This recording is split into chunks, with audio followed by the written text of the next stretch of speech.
भगवान युद्ध में नाग पास में बंध गए। आप कथा सुने होंगे, भगवान और लक्ष्मण भैया नाग पास में बंध गए।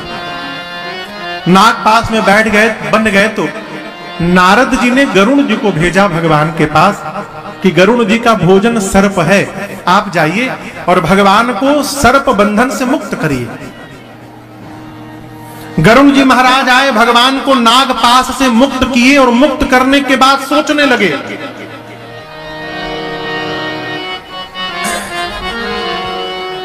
भव बंधन ते छूटै नर जप जा कर नाम, खरब निशाचर बाधै नाग पास सोई राम। गरुण जी महाराज सोचने लगे कि जिस भगवान के नाम जप से जीव भाव बंधन से मुक्त हो जाता है, उस भगवान को ये राक्षस बांध देंगे सर्प से। जिस भगवान का नाम ही भाव बंधन से मुक्त करता है, उस भगवान को राक्षस बांध दिए। ये भगवान नहीं हो सकते। नहीं नहीं नहीं, ये भगवान नहीं है। पकड़ा मोह ने, वो ब्रह्म ने, ये भगवान नहीं है। गरुण जी महाराज भागे कहा? नारद जी के पास। जाकर बोले किसके पास भेज दिए थे? वो भगवान नहीं थे। नारद जी बोले पकड़ लिया। बोले क्या पकड़ लिया? नारद जी बोले बीमारी ने पकड़ लिया आपको, मोह ने पकड़ लिया, माया नचाना शुरू कर दी है। एक काम करिए, आपकी बीमारी का ट्रीटमेंट मेरे पास नहीं है, मेरे पिताजी के पास जाइए, ब्रह्मा जी के पास। अब यदि किसी को पता चल जाए कि मुझे बहुत खतरनाक बीमारी हो गई है, आदमी पागल हो जाएगा। जो जहां डॉक्टर बताएगा वो वहीं दौड़ा जाएगा। नारद जी बोले जाइए ब्रह्मा जी के पास। गरुण जी पहुंचे ब्रह्मा जी के पास, जाकर अपना सिम्टम बताए। ब्रह्मा जी मुस्कुराए, बोले जेहि बहु बार नचा मोहि, सोई व्यापे विहंगपति तो। इस बीमारी ने, ब्रह्मा जी बोले, हमको भी बहुत परेशान किया है, बहुत बार हमको फंसाया है इस बीमारी ने। वही बीमारी आपको भी हो गई है। गरुण जी बोले खतरनाक है क्या? बोले बहुत खतरनाक। अब गरुण जी बोले कि ब्रह्मा जी दूर कैसे होगा? ब्रह्मा जी बोले स्पेशलिस्ट के पास जाना पड़ेगा आपको। एक काम करिए, कैलाश पहुंचिए बाबा के पास, वही इस बीमारी के स्पेशलिस्ट है। गरुण जी दौड़ने लगे कैलाश की ओर। तब तक रास्ते में बाबा मिल गए, भगवान शंकर। गरुण जी दंडवत किए, अपना सिम्टम बताए, बोले आप उपचार करने में सक्षम हैं। शंकर जी बोले देखिए चेंबर तो हमारे कैलाश में है, आप रास्ते में मिले हैं, रास्ते में कैसे उपचार करूं? लेकिन आपका सिम्टम सुन के ये पता चल गया है कि आपकी बीमारी कैसे जाएगी। गरुण जी बोले कैसे जाएगी? शंकर जी बोले तब ही होई सब संशय भंगा, कब? जब बहुकाल करिय सत्संगा। जब आप लंबे समय तक सत्संग करेंगे गरुण जी, तो सत्संग से आपका भ्रम समाप्त हो जाएगा। गरुण जी बोले फिर शुरू करिए सत्संग। बाबा बोले कहां रास्ते में करूं? मैं जा रहा हूं, कुबेर के यहां मीटिंग है, मैं तो लंबा सत्संग नहीं दे सकता, लेकिन आपको एक ऐसे स्थान में भेज रहा हूं जहां पर तजी हरि भजन काज नहीं दूजा, जहां भगवान के भजन को छोड़कर दूसरा कोई प्रोजेक्ट ही नहीं है। एक ही काम, जगो तो कथा शुरू कर दो, नींद आए तो कथा बंद करके सो जाओ। वहां हमेशा कथा चलती है, 27 कल्प बीत गए, कथा चल रही है। कहां? गरुण जी महाराज को भगवान शंकर बोले आप नीलगिरी पर्वत जाइए, वहां काकभुशुंडी जी महाराज हैं। पार्वती जी ने शंकर जी से कहा बाबा आप चाहते तो क्षण भर के अंदर गरुण जी का संशय समाप्त कर सकते थे, आपने क्यों नहीं किया? भगवान शंकर बोले देवी मैं भगवान की लीला में विघ्न नहीं बनना चाहता।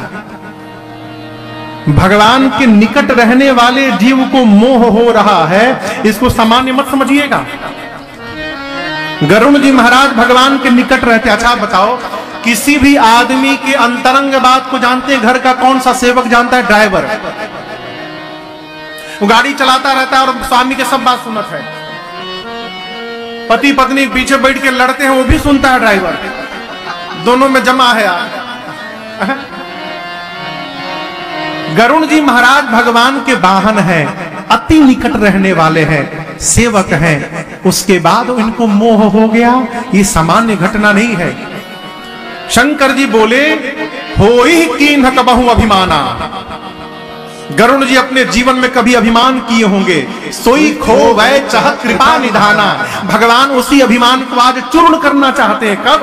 जब आदमी अपने छोटे के सामने जाकर नीचे बैठता है तो उसका सारा अभिमान वहीं पर चूर्ण होकर समाप्त हो जाता है। आज पक्षियों के राजा है और आज काकभुशुंडी जी के सामने जाकर बैठ करके सुनेंगे ना, अभिमान समाप्त हो जाएगा। एक पहला कारण। और दूसरा कारण, काकभुशुंडी जी पक्षी हैं, गरुड़ जी भी पक्षी हैं। खग समुझे खगही के भाषा। एक पक्षी को पक्षी की बात ठीक से समझ में आएगी, इसलिए मैंने कुछ नहीं कहा। उनको काकभुशुंडी जी के आश्रम भेज दिया। गरुड़ जी महाराज गए नीलगिरी पर्वत, और आप दर्शन करिए भगवत कथा की महिमा। जैसे इस हॉल में कथा आज प्रारंभ हुई है, उसी प्रकार जिस आश्रम में बैठकर काकभुशुंडी जी कथा गाते थे, गरुड़ जी महाराज केवल अभी आश्रम का दर्शन किए, कथा नहीं सुने। जिस स्थान पर कथा चलती थी उस स्थान का दर्शन किए। कथा होते होते उस स्थान की इतनी दिव्यता हो गई थी कि गरुड़ जी महाराज आश्रम का दर्शन किए और दर्शन करने मात्र से उनका सारा भ्रम मोह समाप्त हो गया। अभी कथा नहीं सुने, केवल आश्रम देखे, भ्रम समाप्त, मोह समाप्त, संशय समाप्त, भगवत कथा पर प्रेम जागृत हो गया। इधर काकभुशुंडी जी मंगलाचरण करने वाले थे, राजा दिखाई पड़े। गरुड़ जी आए हैं, व्यासपीठ से उतरे, जाकर दिव्य आसन पर राजा को बिठाएं। करी पूजा समेत अनुरागा, मधुर बचन तब बोले उका। अच्छा ये बताओ, कौआ कितना मीठा बोलता है ना? कहिए। अरे चुप क्यों है? कहिए हाँ चाहे ना। मीठा बोलता है। कौआ कैसा बोलता है? कर्कश।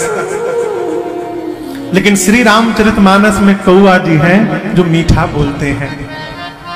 मधुर बचन तब बोले का। कागा ने कैसा वचन बोला? मधुर वचन। ये प्रसंग कहता है, ये प्रैक्टिकल मैंने 3 लोगों पर करवाया है। 3 लोगों पर प्रैक्टिकल आपको जीवन की बात सुना रहा हूं। जिस मनुष्य की वाणी में कर्कशता है, उस मनुष्य से 1 साल केवल राम नाम का कीर्तन कराइए, नित्य 10 मिनट सवेरे सवेरे। मैं आज ऐसा गा रहा हूं माई बाप, मेरी पहले ऐसी भाषा नहीं थी। न मुझे बोलने आता था, न चलने आता था, न बैठने आता था, न उठने आता था, न खाने आता था, कुछ नहीं आता था। पशु की तरह जी रहे थे। एक बार कलकत्ता में कथा चल रही थी पूज्य महाराज श्री की। मैं दूसरे कमरे में था, पूज्य महाराज श्री ने मुझे आवाज दी। मैं कमरे में गया तो महाराज श्री बेड पे थे और सामने सोफे पर महाराज श्री के मित्र बैठे थे। मैं उनके मित्र के सामने से जाकर महाराज श्री के पांव के पास खड़ा होकर बोला, सरकार क्या आज्ञा है? तो महाराज श्री हमको देखकर मुस्कुराए, बोले कि गीता प्रेस में किताब है, क्या करें और क्या ना करें उसको मंगाइए और मंगा के पढ़िए और जाइए। मैं तो समझ गया कि मेरे से कोई अपराध हो गया है। जिस कार्य के लिए बुलाया गया वो बात नहीं कही गई, दूसरी बात कही गई। अब मैं बेचैन, कौन सा अपराध हो गया? रात्रि में जब सेवा में था एकांत में, तो मैंने पूछा, सरकार इतना तो पता है कि अपराध हुआ है, लेकिन कौन सा अपराध हुआ ये पता नहीं चल पा रहा है। फिर महाराज श्री ने कहा, बेटे अपने से श्रेष्ठ के सामने से गुजरना ये श्रेष्ठ का अपमान होता है। आप जब गाएं तो आपके सामने मेरे मित्र बैठे थे। स्वामी का मित्र भी स्वामी के बराबर होता है, पिता का मित्र पिता के समान होता है। जीवन में कभी श्रेष्ठ के आगे से गुजरना पड़े तो उसकी मर्यादा है। पहले बाएं हाथ को आगे निकाले, ये पर्दा है, चले हाथ को आगे निकाले और सिर को नीचे झुका के तब जाना चाहिए। अर्थात सिर झुका के हम आपको वंदन कर रहे हैं और हाथ लगा के हम पर्दे की आड़ में जा रहे हैं। ये संस्कार है और ये मर्यादा है। न बताते तो कैसे सीखता हूं मैं, आप बताओ। इस तरह केवल ये नहीं, एक एक व्यवहार जीवन में कैसे जीना है मेरे पूज्य महाराज श्री ने मुझे बताया। कैसे बोलना चाहिए, कैसे बैठना चाहिए। मैं पहले ऐसे नहीं गाता था। ये तो जब से भगवान की कथा गाने लगा हूं, कथा गाते गाते वाणी में मधुरता आने लगी है और आप सबको कर्णप्रिय लगने लगा और सब लोग सुनने लगे। पहले नहीं गाता है।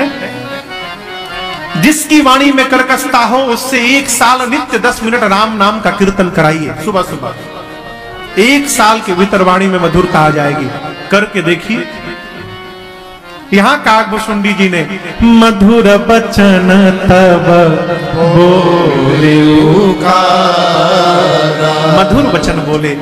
बोले हे गरुड़ जी महाराज आप क्यों आए हैं? गरुड़ जी ने कहा कि आपके बारे में प्रशंसा आपकी भगवान शंकर कर रहे थे। मैं आपके पास उनके भेजने से आया हूं। और क्यों आया हूं? सुनहु तात जेहि कारण आयो, सो सब भयो दरस तव पायो। सुनहु तात जेहि कारण आयो, सो सब भयो दरस तव पायो। देखि परम पावन तव आश्रम, गयो मोह संशय नाम। देखि परम पावन तव आश्रम, गयो मोह संशय नाम। अब श्री राम कथायति पावन, सदा सुखद दुख पुंजन सावने। अब श्री राम कथायति पावन, सदा सुखद दुख पुंजन सावने। सादर तात सुनावहु मोहि, सादर तात सुनावहु मोहि। हाँ सादर तात सुनावहु मोहि, सादर तात सुनावहु मोहि। बार बार बिनवो प्रभु तोहि राम कथा। जय श्री राम कथा, जय जय राम कथा। जय श्री राम कथा। इसे श्रवण कर मिट जाती है, इसे श्रवण कर मिट जाती है। कथा श्रवण कर मिट जाती है, कथा श्रवण कर मिट जाती। 100 जन्म जन्म की व्यथा। राम कथा। जय श्री राम कथा। जय जय राम कथा। जय श्री राम कथा। जय जय राम कथा। जय श्री राम कथा। गरुड़ जी ने कहा देखी परम पावन तव आश्रम, गयौ मोह संशय नाना भ्रम। आपके आश्रम के दर्शन मात्र से सारा संशय मोह भ्रम मेरा समाप्त